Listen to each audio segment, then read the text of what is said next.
controlled the game, created chances. You see players playing there with a smile on their face, expressing themselves, and lots of rotation, things that we didn't see at the Euros. So I think overall, Tuchel would look at that and say, that's a good start to what I want to see going forward for my team. Was there any difference between the way they played under Tuchel and the way we last saw them play under Southgate? Yeah, like I said before the game started, I feel like with Southgate, he wanted to take the clean sheet and then go and win the game, but that as a springboard to go forward. Whereas in this game, it was very much like, we want to score goals to win the game. Not like, it's not about, of course we want to keep clean sheets, but we want to score goals first and foremost. And tonight I see players that were committing themselves forward, making runs in behind. A lot of the play when I've seen Southgate teams is a lot of side to side. Not players, you don't really see many players taking risks. We see that tonight. We see a lot of balls in behind, a lot of willing runners in behind, and notably Rushford. And it was a breath of fresh air. Like I said, the players were playing with a smile on their face. They believe in something. They've been let off the leash, so to speak. One of the things that Tuchel has said is that England lacked an identity last summer. What's the identity of this team, do you think, from what you've seen today? I would say that, going by what I've seen tonight, I think the press was really good. High intensity, the creativity was there, and then there was goals. And it always looked like we were struggling to score goals with such creative, talented players on the pitch. Like I said, especially in the Euros, especially on the big stage. But tonight, even though it was Albania and the next game was Latvia, there's going to be bigger tests ahead. But everyone that's put in front of you, you got to beat those teams. And tonight, it was very comfortable. Had the lion's share of possession, and we come away from the game 2-0. A couple of debutants in the side today with Dan Burn and Miles Lewis-Skelly. Miles Lewis-Skelly becoming the youngest England debutant ever. What did you make of his performance first? I thought he slotted in there like he's had like 20 caps already. He wasn't nervous at all. He was getting the ball. He was demanding. He was communicating with other players. Scored a great goal. He was making good overlapping runs when Rushford was going inside. When the ball couldn't be switched across, he was coming inside as an extra midfielder to try and play balls through the middle. So he had a great game, and I think he's done exactly how he plays for Arsenal is exactly what I've seen tonight. And that's why Tuchel's put him in the starting 11, because that's what he wants him to do in his team. And Dan Burn? I mean, can you imagine if both of them had scored on their debuts? That would have been magical. Dan Burn was just a crossbar away, wasn't he? Exactly, and he had a fantastic performance as well. He wasn't really tested. He wasn't really playing up against anybody because we kept Albania in their half. We pressed them really well, but he had from a set piece. He had a header that hit the crossbar. To be honest, he should be scoring more goals. For the fact that he's 6'7", 6'6", he should be getting more goals, but it wasn't to be tonight. He hit the woodwork, but overall it was a solid performance as well.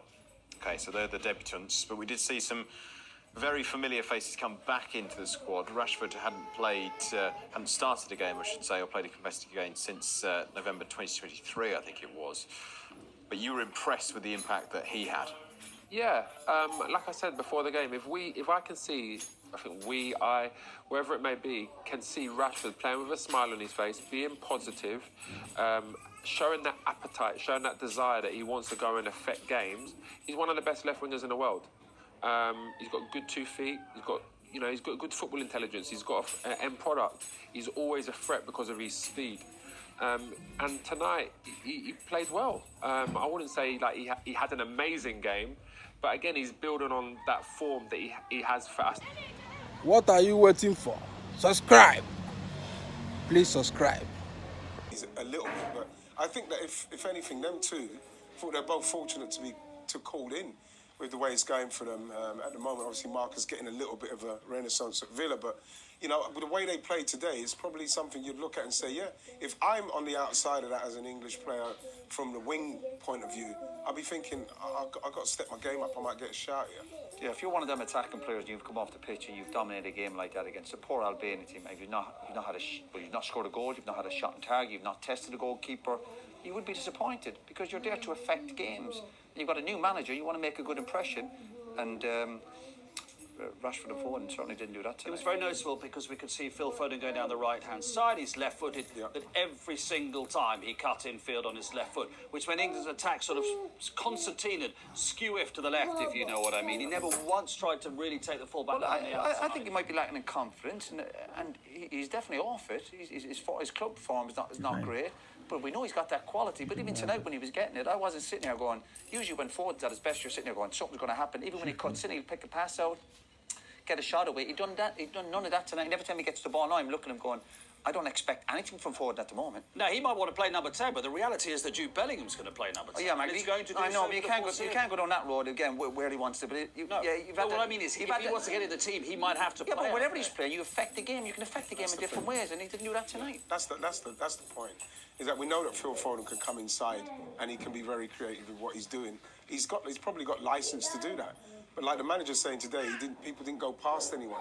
There wasn't enough progressive passing and running with the ball. Listen, Foden won't have that problem coming up about where he wants to play because he won't be playing. As debuts go, some to be, dare I say, a little bit arrogant in your, which means belief in your own ability, not the way you conduct yourself off the pitch. That's the only way when you are that young, isn't it? You're going to be able to withstand what goes on out there. And then what happens is you go out there, and like he said when he's playing, he said obviously the fans made it very, very welcoming for him. But the players, when you're playing with better players, it's even better. As long as you're doing everything right, you get it, you pass it at pace, because the players will be able to control it and move it. And you can see that he enjoyed the night. And he's playing at the highest level. He's playing the Premiership week in, week out. And they talk about step up in international football. That wouldn't have been tonight. That was just getting used to combinations with a new centre-half next to him, the players in front of him. We still have to cope with it. But as we know, and I don't want to sound like a grumpy old man, but the bigger tests are yet to come for him in terms of his international In terms of being welcomed by his teammates, they would spot very quickly whether he had that level of confidence, ability, fearlessness or not. And you know that on the training ground, wouldn't you? And also the important thing for the manager this week, he knows he's a good player, but it's nice to get a close look at him in training and see him around the hotel, how he interacts with the players, the staff, and that's what he gave the manager the confidence to say, I'm putting you straight in, and he certainly didn't let him down.